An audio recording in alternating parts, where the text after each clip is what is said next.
तो बिल्कुल हम और अपडेट लेंगे, लेकिन ये तस्वीरें देखिए, दूसरी तस्वीरें महंत राम सुंदर दास हैं, ये प्रत्याशी हैं और किस तरह से आज सेवा में लगे हुए हैं, भगवान की सेवा में, क्योंकि आज दिलों की धड़कन तेज है प्रत्याशियों की, और कोई मन से कर रहा है तो कोई दिखा रहा है, लेकिन भगवान का स्मरण, ईश्वर का स्मरण सबसे पहले हर कोई कर रहा है, क्योंकि प्रत्याशी लगातार ये चाहते हैं कि उन्हीं की ही जीत हो। आज बेहद खूबसूरत ये तस्वीरें भी सामने आ रही हैं लगातार। INS 24/7 पर आप देख रहे हैं महंत राम सुंदर दास जी हैं, प्रत्याशी हैं और बृजमोहन अग्रवाल के अपोजिट ये खड़े हुए हैं।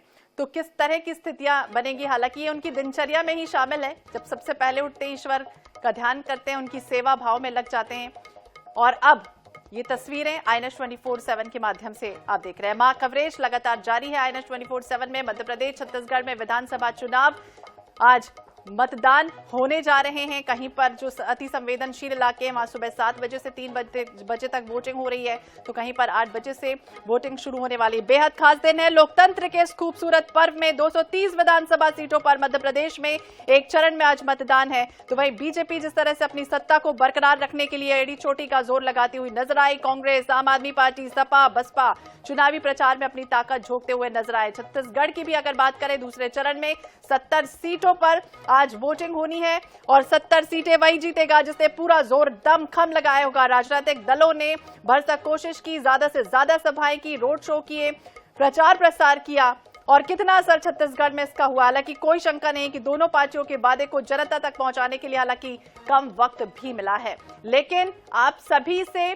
बार बार अपील, निवेदन, क्योंकि सरकार बनाने में आप महत्वपूर्ण योगदान रखते हैं, अपने मत का प्रयोग आज जरूर करें और वो तस्वीर भी अपने सोशल मीडिया पर जरूर डालें कि आपने वोट दिया है, क्योंकि आपका एक एक वोट बहुत कीमती है। आप सरकार बनाने का मादा रखते हैं, तो उठिए, जागिए और INS 24/7 आपसे अपील करता है कि अपने मत का इस्तेमाल जरूर करें, क्योंकि कम वोट पड़े तो कहीं ना कहीं वो रायपुर दक्षिण सबसे हाई प्रोफाइल,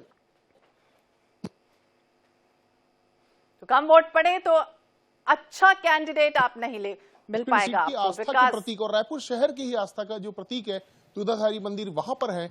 सीधी तस्वीर हम अपने दर्शकों को दिखा रहे हैं, जहां पर राजेश्री महंत राम सुंदर दास जी जो इस मठ के पीठाधीश्वर है, वो देखा जा सकता जी महाराज की सेवा कर रहे हैं।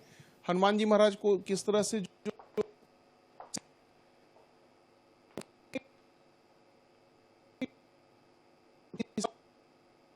के बाद उनके दिन की शुरुआत होती। आज मतदान है, सबसे बड़ा दिन है प्रत्याशी के रूप में, लेकिन फिर भी यहां पर देखा जा सकता है कि वो किस तरह से सेवा कर रहे हैं, भगवान की पूजा अर्चना कर रहे हैं, और इसी के बाद वे सभी बूथों का निरीक्षण करने के लिए निकलेंगे। राजनीतिक गतिविधियों की शुरुआत जो होगी वो इसके बाद ही होगी, लेकिन प्रभु का आशीर्वाद लेना सबसे आवश्यक है और ये उनकी दिनचर्या में भी शुमार है। और आज फिर एक बार देखा जा सकता है कि प्रभु का आशीर्वाद दे रहे हैं और उनसे कहीं ना कहीं मन में ये भाव भी होगा कि जिस कार्य को लेकर वे चले हैं, जिस कार्य को लेकर आगे बढ़े हैं, उसमें विजयश्री प्रदान करें प्रभु, ये कामना भी होगी। तो हम उनसे बातचीत करने की कोशिश भी करेंगे, उनसे जानने की भी कोशिश करेंगे। लेकिन ये बेहद प्यारी तस्वीर है जो रायपुर दक्षिण विधानसभा के दूधाधारी मठ से निकलकर सामने आई है, जहां प्रभु की आराधना कर रहे हैं, पूजा अर्चना कर रहे हैं और सेवा जो है, सेवा का भाव मन में लेकर चल रहे हैं। कहीं ना कहीं प्रभु की सेवा के साथ ही साथ जनता की सेवा का भी जो भाव है वो कहीं ना कहीं मन में है, और इस वजह से देखा जा सकता है। आचार्य जी, आप पूजा अर्चना भी कर रहे हैं, सेवा भी कर रहे हैं, क्या इसी तरह से आपकी दिनचर्या की शुरुआत होती है? जी, ये हमारी परंपरा है, हमारी परिपाटी है कि प्रातः काल सबसे पहले भगवान की सेवा में समय बीतता है और उसके बाद फिर जनता जनार्दन सेवा में मैं अपने आप को समर्पित करता हूँ। तो जैसे ही हमारा दिनचर्या प्रातःकाल प्रारंभ होता है तो भगवान बालाजी का, रघुनाथ जी का, हनुमान जी गौ माता की सेवा से ही कार्य करते हैं और इसके बाद फिर जनता जनार्दन सेवा में मैं समर्पित रहता हूँ। आप गौ सेवा आयोग के अध्यक्ष भी रहे और दूधाधारी मंदिर में ही, दूधाधारी मठ में ही बड़ी संख्या में गौ माताएं हैं, तो उनकी सेवा किस तरह से की जाती है, क्या परंपरा है इसकी?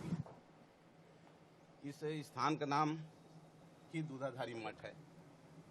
यहाँ जो सबसे पहले महात्मा जी हुए श्री स्वामी बलभद्र दास जी महाराज, वो केवल दूध के ही आहार करते थे और अपने जीवन में उन्होंने दाल चावल रोटी कुछ भी नहीं खाए, दूध पी करके रहे। इसीलिए उन्हें दूधा आहारी कहने लगे।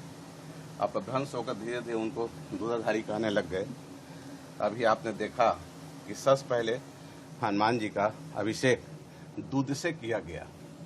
कहीं भी आप हनुमान जी दूध से स्नान करते नहीं देखे होंगे, लेकिन यहाँ परिपाटी परंपरा है कि सबसे पहले दूध से स्नान कराते हैं, फिर गंगा जल से, शुद्ध जल से, फिर श्रृंगार हम लोग कर रहे हैं। तो सेवा का भाव आपको मैं देख पा रहा था कि आपके मन में प्रभु के लिए भी है और कहीं ना कहीं जनता के लिए भी है। तो ये जो सेवा के भाव को लेकर आप जो चल रहे हैं और एक निर्वाचन की प्रक्रिया में शामिल हुए, तो उसको लेकर क्या कहेंगे? मैं दूधाधारी मठ में रहता हूँ, यहाँ का मैं प्रथम सेवक हूँ।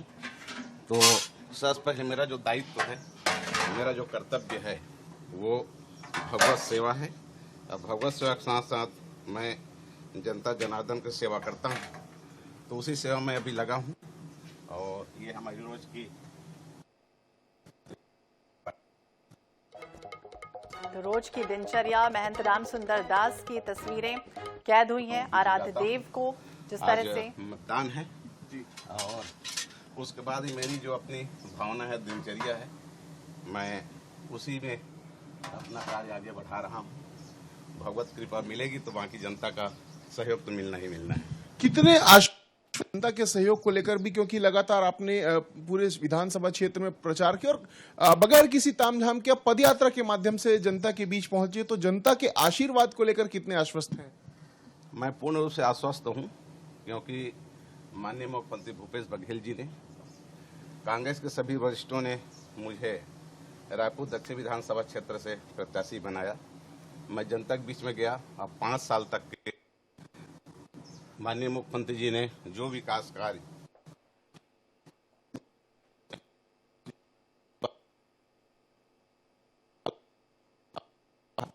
एक व्यक्ति को आपने 7 बार अवसर दिया है, हमें यदि आप एक बार भी अवसर देते हैं तो जो विकास कार्य सामान्य मुख्यमंत्री भूपेश बघेल जी ने किया है, कांग्रेस सरकार ने किया है, उसको हम लोग पूरा करेंगे। क्योंकि माता कौशल्या का एकमात्र मंदिर, विश्व का एकमात्र मंदिर चंदखुरी में है, जो रायपुर से लगा हुआ है। उसका विकास सामान्य मुख्यमंत्री भूपेश बघेल जी ने किया है। पर्यटन स्थल के रूप में उसे उन्होंने विकसित किया है। तो उसी प्रकार के हमारे संत महात्मा कहते हैं कि ये जो रायपुर दक्षिण विधानसभा क्षेत्र है, इसमें अधिकतर धार्मिक स्थल हैं, ऐतिहासिक धरोहर हैं, तालाब और सरोवर यही हैं। तो इसको हमारे संत महात्मा छोटी अयोध्या कहते हैं। तो जब हमारे संत महात्मा छोटी अयोध्या कहते हैं, तो निश्चित रूप से उनके अनुरूप इस स्थान का, इस क्षेत्र का विकास हम लोग जरूर करेंगे। इसी बात के लिए मैं जनता के बीच में गया।